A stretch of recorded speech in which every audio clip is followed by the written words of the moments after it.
அடியாட்களாக தன்னுடைய ஈடியையும் அமலாக்கத்துறையை இன்றைக்கு பயன்படுத்தி கொண்டு அதன் மூலமாக பலரையும் அச்சுறுத்தி அங்கே யார் யாரெல்லாம் பாரதிய ஜனதா அமலாக்கத்துறையினுடைய வழக்குகளில் இருக்கிறார்களோ அவர்கள் பாரதிய ஜனதா கட்சியில் சேர்ந்து விட்டால் அவர்கள் புனிதர்கள் என்று ஆக்கிவிடுகிறார்கள்.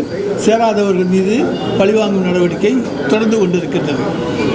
இன்றைக்கு அப்படி பார்க்கின்ற பொழுது மேற்கு வங்காளத்தினுடைய திரிணாமுல் காங்கிரஸை சேர்ந்த சுவேந்து அதிகாரி, அஸ்ஸாம் காங்கிரஸை சேர்ந்த ஹிமந்த் பிஸ்வா சர்மா, மகாராஷ்டிரா முன்னாள் முதல்வர் நாராயண் ரானே, சிவசேனாவின் பாவனா கவாலி, பிரதாஸ் சர்நாயக் ஆகியோர் மீதான சிபிஐ அமலாக்கத்துறைகள் வழக்குகள் போடப்பட்டு அவர்களெல்லாம் பாரதிய ஜனதாவில் ஐக்கியமானவுடன் அந்த வழக்குகள் காணாமல் போய்விட்டன.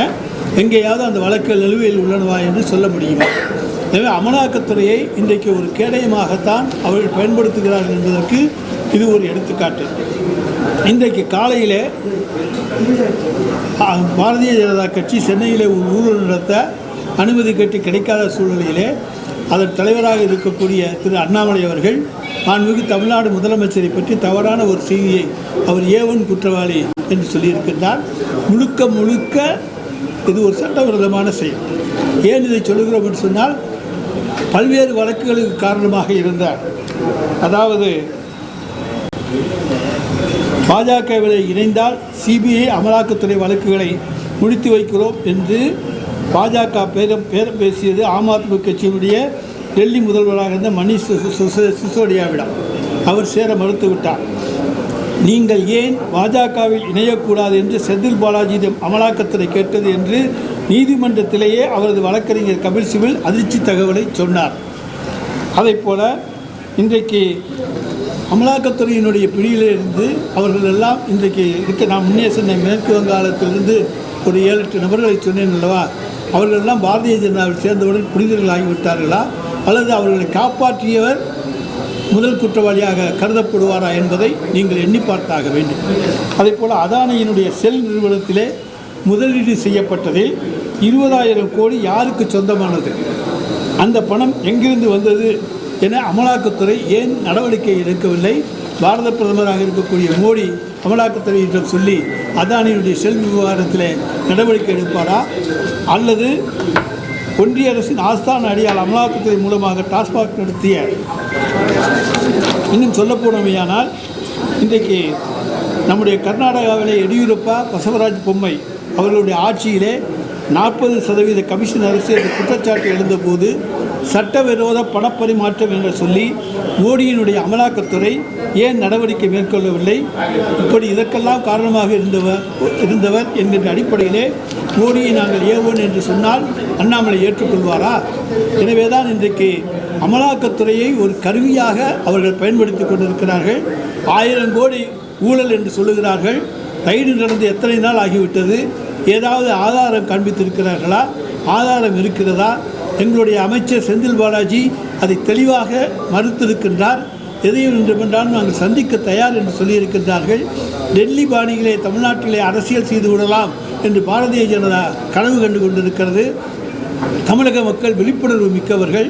எனவே இங்கே எந்த விதமான பாரதிய ஜனதாவுடைய பாய்ச்சலும் இங்கே செல்லுபடியாகாது என்று நான் சொல்லிக்கொள்ள கடமைப்பட்டிருக்கின்றேன். நம்முடைய பிள்ளைகளுடைய கல்விக்காக ஒதுக்கப்பட்ட 2192 கோடி ரூபாயை பாரதிய ஜனதா கட்சி அரசு மும்மொழி கொள்கையை நாம் ஏற்றுக்கொள்ளவில்லை என்பதற்காக இந்தி திணிப்பை வலியுறுத்தி நமக்கு தர மறுக்கின்றது. அதே போல 100 நாள் வேலைவாய்ப்பு திட்டத்தில் ஏறக்குறைய 3000 கோடி ரூபாயை தமிழ்நாட்டுக்கு தர மறுக்கின்றது.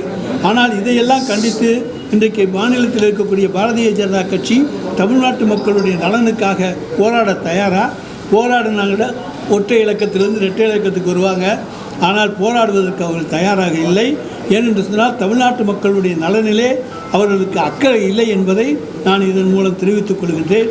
எனவே இந்த காரணங்களால் இன்றைக்கு அமலாக்கத்துறை நடத்திய ரைடு என்பது தொடர்ந்து இதுபோல் தமிழ்நாட்டிலே பழிவாங்கும் செயல்களுக்காக அவர்களை பயன்படுத்துகிறார்களே தவிர அவர்களால் எந்த விதமான குற்றச்சாட்டுகளும் கூற முடியாது. கூறினால் அதை சந்திப்பதற்கு நாங்கள் தயாராக இருக்கக்கூடியவர்கள் தான். எனவே எங்களுடைய மடியிலே கனமில்லை, வழியிலே பயம் இல்லை. எனவே நாங்கள் துணிச்சலோடு எதையும் சந்திக்கக்கூடியவர் தான் எங்களுடைய தமிழ்நாடு முதலமைச்சர் அவர்கள். இன்றைக்கு அவர் எல்லாவற்றையுமே தெளிவாக சொல்லியிருக்கின்றார். எனவே எதையும் சந்திக்கக்கூடிய ஆற்றல் உடையவர். எந்த தவறுக்கும் அவர் இடம் கொடுக்க மாட்டார், உடந்தையாக இருக்க மாட்டார், துணை போக மாட்டார். அனுமதி இல்லாம போராட்டம் நடந்தது வந்து தவறு தான், எந்த கட்சியாக இருந்தாலும். ஆனா போராட்ட காலம் வந்து ராஜரத்னம் ஸ்டேடியம் தான் அறிவிச்சிருக்காங்க. ஆனா அவர்கள் வீட்டிலேயே அந்த வழியிலேயே கைது செய்வதற்கு ஜனநாயகத்துக்கு அப்பாற்பட்டது இல்லைங்க. போராட போற போது முன்னெச்சரிக்கை நடவடிக்கையாகவும் கைது செய்யலாம், அதுல ஒன்றும் தவறு கிடையாது. நான் போராடத்தான் போறேன், அந்த இடத்துக்கு போறேன், அனுமதி கிடையாது. கடந்த காலங்களில் நாங்கள் பல முறை வீட்டை விட்டு வெளியே வரும்பொழுதே கைது செய்யப்பட்டிருக்கின்றோம். எனவே முன்னுதாரணங்கள் நிறைய இருக்கின்றன. எனவே போராட போகிறோம் என்று அறிவித்து விட்டு செல்கிற பொழுது வழியிலேயே முன்னெச்சரிக்கை நடவடிக்கையாக கைது செய்யலாம். சார், இப்போ அமலாக்கத்துறை வந்து பிஜேபியால் இயக்கப்படுது நீங்கள் சொல்றீங்க. நாராயணத்திற்கு என்ன சொல்றாங்கன்னா, கொள்ளையடிப்பவர்களும் திருடுபவர்களும் இருக்குதா, அவங்களால தான் அமலாக்கத்துறைக்கு வேலை கிடைக்குது, அவங்க தான் அதனால தான் வேலை செய்யறாங்க அமலாக்கத்துறை. நம்மளுடைய மதுரையில் அமலாக்கத்துறை அதிகாரி இருந்தார் திரு அங்கித் திவாரி. என்னாச்சு? 20 லட்ச ரூபா பணம் கேட்டு மாட்டிக்கிட்டாங்க. அதுதான் அமலாக்கத்துறையுடைய லட்சம். அதனால் எல்லாரையும் நான் அதுக்காக குற்றம் சொல்லலை. நாங்களும் இன்றைக்கு சொல்லுகிறோம், அமலாக்கத்துறை என்று நீங்கள் சொல்லுகிறவர்கள் 20 லட்ச ரூபா பணம் கேட்டு தமிழக போலீஸார், நம்முடைய லஞ்ச ஒழிப்புத்துறையினர் அவரை கைது செய்திருக்கிறார்கள். எனவே அவங்களும் ஒன்றும் உத்தமர்கள் கிடையாது. எனவே நீங்கள் அதனால் அவங்கள உத்தமர்னு எல்லாரையும் சர்டிஃபிகேட் கொடுத்துறாதீங்க. 20 லட்ச ரூபா கொடுத்து சிறைக்கு சென்றவர் தான் அங்கித் திவாரி. சார், இப்போ சரி, நாராயணன் அவர்கள் செய்தியாளர் சொல்லியிருக்காரு என்னன்னா, டாக்டர் அம்பேத்கரை 1930 வந்து அரசாங்கம் வந்து மதுவை வந்து விற்பனை செய்யணும் அப்படின்ட்டு அம்பேத்கரே வந்து சொல்றதா பாஜக நாராயணன் அவர் சொல்லியிருக்காரு. நாங்கள் வந்து என்ன சொல்கிறோம், நீங்கள் சொல்லுங்கள். இந்த மாதிரி விஷயங்கள் வந்து டாக்டர் அம்பேத்கர் மாதிரி தவறான ஒரு விஷயங்கள் வந்து பறித்து வராது. இதை பற்றி ஒரு கருத்து அதை பற்றி எனக்கு வந்து ஒரு கருத்துக்கள் இப்பொழுது நான் சொல்ல முடியாது. இன்றைக்கு இருக்க சூழ்நிலையில் தமிழ்நாடை பொறுத்த வரைக்கும் சுற்றிலும் எல்லா மாநிலங்களிலும் மதுவிலக்கு கிடையாது. எல்லா மாநிலங்களும் மது விற்கப்படுகின்ற காரணத்தால் இங்கே மட்டும் நாம் மதுவிலக்கை கொண்டு வந்தால் இங்கே இருக்கக்கூடியவர்கள் பக்கத்து மாநிலங்களுக்கு புதுச்சேரிக்கு சென்று குடிக்கக்கூடிய சூழ்நிலை ஏற்படும் என்பதால் இந்த காரணத்தாலே தான் இங்கே மதுவிலக்கு ரத்து செய்யப்படும். இளம் விதவைகள் அதிகமாயிட்டு இருக்காங்க தமிழகத்தில் அப்படின்ற குற்றச்சாட்டு பாஜக தொடர்ந்து வைக்கிறாங்க. அதே போல அமலாக்கத்துறை கொடுத்த அந்த தகவல் அடிப்படையில் தான் இவ்வளவு ஊழல் பண்ணியிருக்காங்க. இளம் விதவைகள் அதிகரிக்கிறாங்கன்னு சொன்னாங்கன்னா அதுக்கு அரசாங்கம் என்ன செய்ய முடியும்? நாங்கள் எந்த தவறும் செய்யலை, அரசாங்கம் எந்த பொறுப்பு கிடையாது. அவங்க என்ன காரணங்கள்னு சொன்னாங்கன்னா அந்த காரணங்களுக்கு பதில் சொல்ல தயாராக இருக்காங்க. டாஸ்மார்க்குனால செத்து போனாங்கன்னு கிராமங்கள்லேயே சொல்லலைங்க. அதை ஏன் நீங்கள் அதில் வந்து இளம் விதவைகள்னு சொல்கிறீங்க? டாஸ்மார்க்கில் குடித்து ஒரு இளைஞன் இறந்து விட்டான் என்று எந்த கிராமத்திலேருந்து உங்களுக்கு புகார் வந்துச்சு? அதே டாக்டர் தான் அதே மருத்துவம் தான் உடலுக்கு கேடுன்றது. நாங்கள் கேடுன்னு தான் நாங்களும் சொல்கிறோம், குடிக்காதீங்கன்னு தான் நாங்களும் சொல்கிறோம். நீங்கள் குடிக்க போகாதீங்கன்னு தான் நாங்கள் சொல்கிறோம். சார், கடைகளின் எண்ணிக்கையை குறைப்பதற்கு வாய்ப்பு இருக்கா? கடைகளின் எண்ணிக்கையை குறைப்பதற்கு வாய்ப்பு இருக்கா? நம்ம தேர்தல் அறிக்கையிலேயே நிறைய சொல்லியிருக்கோம், கடையை நிறைய மூட. ஒரு 500 கடை மூடிட்டோம். இன்னும் பாக்கி இருக்கக்கூடிய சந்தர்ப்ப சூழலை பார்த்து அது முதலமைச்சர்கள் முடிவு செய்வாங்க. சார், எல்லா ஊர்லேயும் வந்து தலைவர்களை மிரட்டுறதுக்காக ஈடியை பயன்படுத்துகிறாங்கன்னு சொல்லுங்க. இப்போ இங்கே வந்து முதலமைச்சர் மேலேயே குற்றச்சாட்டு வைக்கிறாங்க. இங்கே அவங்களுடைய நோக்கம் என்னவா இருக்கு? அவங்களுடைய நோக்கம் நான் தான் சொன்னேன், டெல்லி பாணியில் இங்கே எதுவும் செய்யலாம்னு அவங்க நினச்சிக்கிட்டு இருக்காங்க. அதுக்கானது அவர்களுடைய கனவு இங்கே நிறைவேறாது என்று இங்கே நான் சொல்லிக்கொள்ள. சார், இப்போ எதிர்கட்சிகள் எல்லாம் ஒன்று சேர்க்கிறாரு இல்லைங்களா சார்? எல்லா மாநில முதலமைச்சர்கள் கட்சிகள் எல்லாம் ஒன்று சேர்க்கிறாரு. ஆமாம், அதுக்காக இதை செய்கிறாங்க அப்படின்னு. அதாவது இன்றைக்கு தொகுதி மறுவரை, அதே போல் மும்மொழி திட்டம், இவற்றையெல்லாம் முன்னெடுத்து நம்முடைய தமிழக எம்பிக்கள் பாராளுமன்றத்திலே இன்றைக்கு போராடுகிறார்கள், குரல் கொடுக்கிறார்கள்.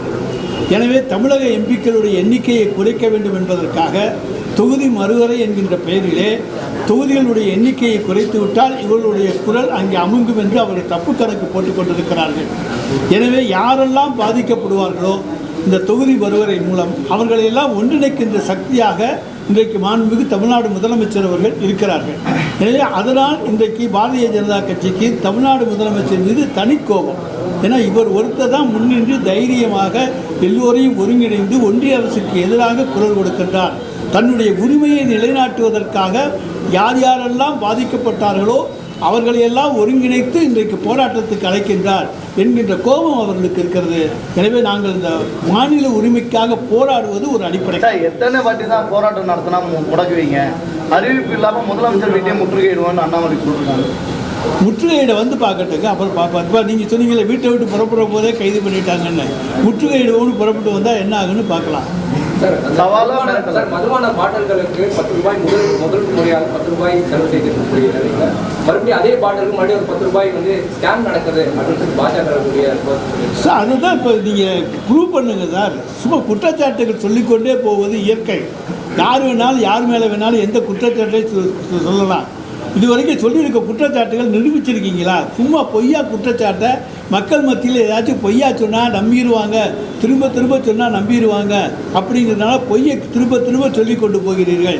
அதை நிச்சயமாக ஒருபோதும் மக்கள் நம்ப மாட்டாங்க. சார், கட்சியின் வளர்ச்சிக்காக அப்புறம் வந்து இந்த தேர்தல் டைம்ல நம்ம பெரிய மாநாடு போடுறோம், பொதுக்கூட்டம் நடத்துறோம். ஆனா இந்த குடியிலிருந்து இந்த குடி நோயாளிகள் வெளியே வரணுங்கிறதுக்காக வேண்டி ஏன் திமுக வந்து ஒரு பெரிய மாநாடு விழிப்புணர்வு சார்ந்த நிகழ்ச்சிகள் வந்து நடத்தக்கூடாது? குறிப்பாக கிராமப்புறங்கள்ல எந்த கிராமப்புறங்களில் விழிப்புணர்வு ஏற்படுத்துவதற்காக கிராமந்தோறும் அதற்கான விளம்பர பிரச்சாரங்கள் நடக்கின்றன.